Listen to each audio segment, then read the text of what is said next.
What's up, peeps? I am. It's Saturday, but boy, oh boy, has so much happened. Um, Last night I went to sleep watching Infamous Sylvia's channel, and I don't want to say she broke the news, but I want to say that one of her viewers were actually going back and forth between her channel and another channel. When the information was disclosed that little D was arrested. Now, the DA has been alluding all week, about Quindarius Zachary coming in, aka Little D, and I believe he's from Mechanicsville, or he may be from Cleveland, I think. Anyways, point being, he was in the hospital, he was out the hospital, then he was back in the hospital. He has what's called sickle cell anemia. My cousin's father had that. He passed away from that. So it's a very real disease that is common amongst African American people or people of Black descent. It is an autoimmune disease. It said that he had several blood transfusions over the course of time that he was in the hospital. It is dangerous to put someone who is having this up flare, who's had these blood transfusions in that nasty ass jail. That is almost like intentionally, I think someone said, trying to unalive him.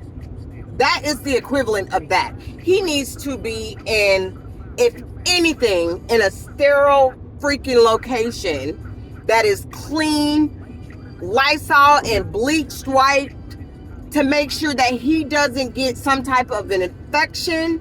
I mean, anything airborne, someone being sick from COVID, anything can cause that man to get even sicker than what he is right now. His immune system is weakened right now. So first and foremost, that in itself is a human rights violation.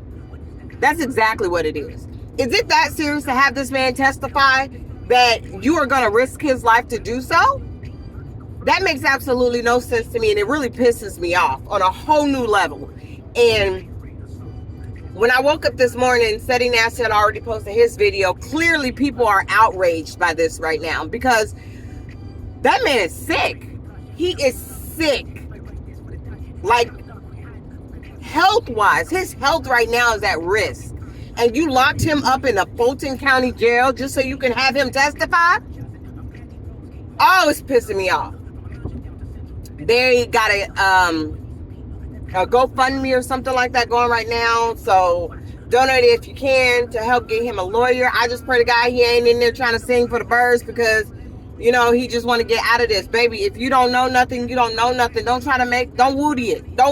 Don't try to make up a situation to help you get out of trouble. But this shows the characters of the DA. I would like to think that the criminal justice system where I live is miles ahead of this Fulton County district attorney system. But you know what? This is on the heels of the committee that reconvened that Bonnie Willis was supposed to show up to on Friday, and she just decided that she didn't have to. I think what she said was she is not required to show up for a subpoena for that Senate hearing, and because she felt she wasn't required to, even though she was subpoenaed to, she didn't. So that's really rich coming from the head district attorney who decided she didn't have to show up for a subpoena to a Senate hearing, but then they turn around and arrest a sick man for a subpoena for a trial. That's real rich coming from that same damn county office. It really, really, really is. It's amazing to me. I think they also have YSL Duke. I don't even know if it's YSL. I can just say Duke. Duke coming up. His attorney is Ashley Merchant. From the way I understand it, ain't too much wrong with his plea deal. I watched the show with I'm Not a Lawyer But, and she had another lawyer. Oh my God, I can't think of her name right now, but I absolutely love this lady. She reminds me so much of myself. I should have been a lawyer in another life, but she just with the stuff. You know what I'm saying? But Ashley Merchant drafted, they were able to sit down and draft every bit of his plea deal. And you know what's so interesting? The word gang is not even mentioned in his plea deal where YSL was mentioned. It's literally just the letters YSL. And I mean, I guess I'm a part of YSL too, because I got a YSL bag. So Team YSL, yep, slime. But whatever. Which, is amazing. And, I don't want to say Attorney Wright was somehow a bad attorney, Antonio Sledge's attorney. But what I do want to say, which I think we tend to forget, is this man, I don't know if it was a heart attack or a stroke that he had, but he was sick. He was real sick. And he came back and tried to represent Sledge to the best of his ability to get a plea deal out. And, I rewatched that hearing where, they were doing his sentence. They were both kind of zoned out. Like, they really wasn't even paying too much attention to what was going on. They were just kind of like staring off in space, like kind of like neither one of them was really there. And what's interesting is I think it was Thursday, Judge Whitaker made the statement, and several people have done these videos. I mean, I'm not a lawyer, but clipped the little 4-minute section of it where she said, I hope we're not having any more attorneys testify because it really didn't work out for you. And, Attorney Love goes, we'll see. She always got to have the last word. And then she also says, when Love is arguing again for the third daggum time, because this is what usually works for her, about trying to get in all those other renditions of the plea agreement that she kept going back and forth on. Really, let's be clear, she only changed the wording in the third one. She did take 8 all the way out completely, and then what was the now 8, she removed that, and then what was the then 8, she moved it down to number 9, and then put 8 back in the last one. And I already did a video on that, I think, clipping where he said he would like to see, where this version came in to when they went up for their plea deal.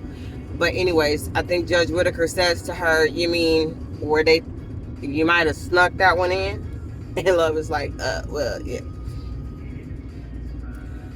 I mean, this is just, guys, this is just to show you, it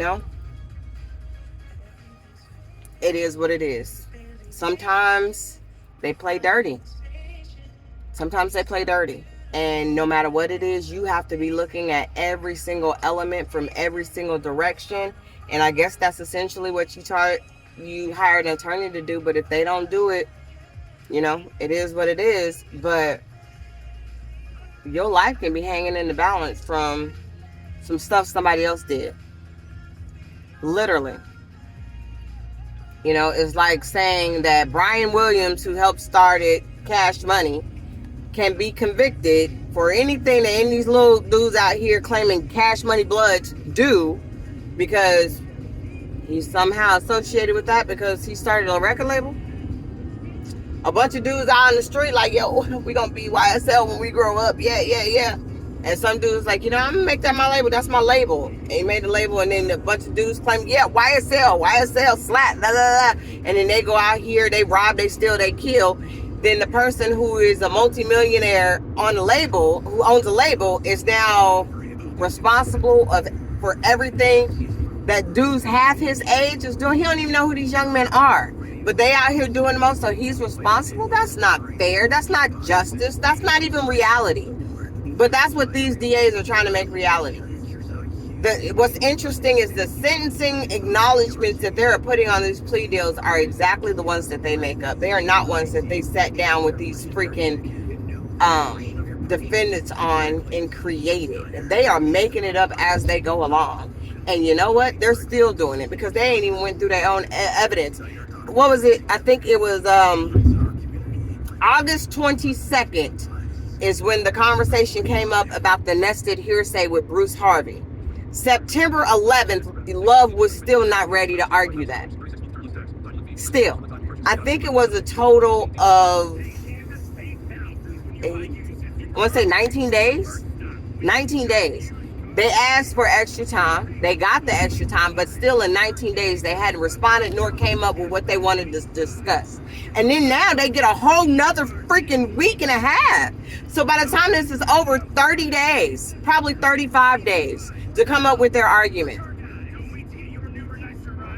This is how this is working. And I get that Whitaker, I feel like she too wants to make her name. I get that she's trying to do it right, and I get that she knows her law.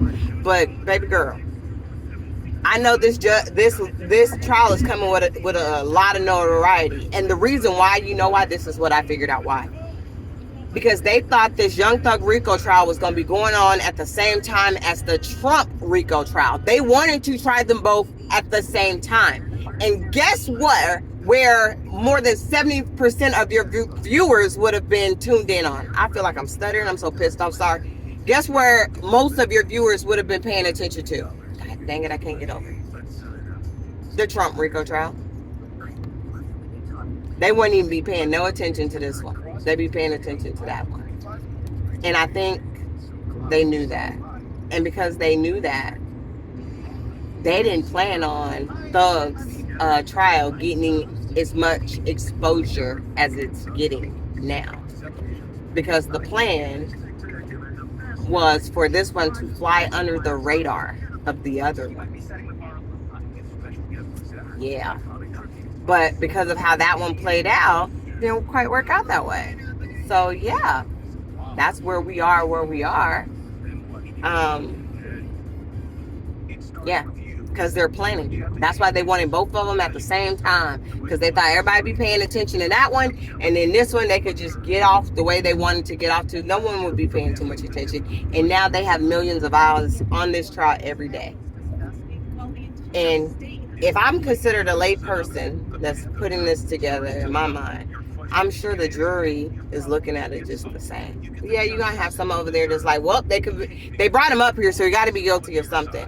But are they guilty of everything that the state is trying to throw out them, the way that the state is trying to throw out them? And that is the question. That is the reality of this situation. Are they really, truly guilty of everything? How can I be guilty of some mess that my sister did, or my cousin did, or somebody that I ain't seen since high school did, or somebody I don't even know did? Because you know what? We went to the same school at the same time and played the same sorority. So somehow it's my fault. That is what the state is saying. That is what the county of Fulton and the state of Georgia is saying. And that is in itself is just wrong. Share. Keep everybody aware. Like and subscribe, guys. Thank you so much for listening to me rant. I have a whole level of positivity right now that ain't even funny. But it is what it is. Like, share, subscribe, guys. Thank you so much for tuning in. Peace.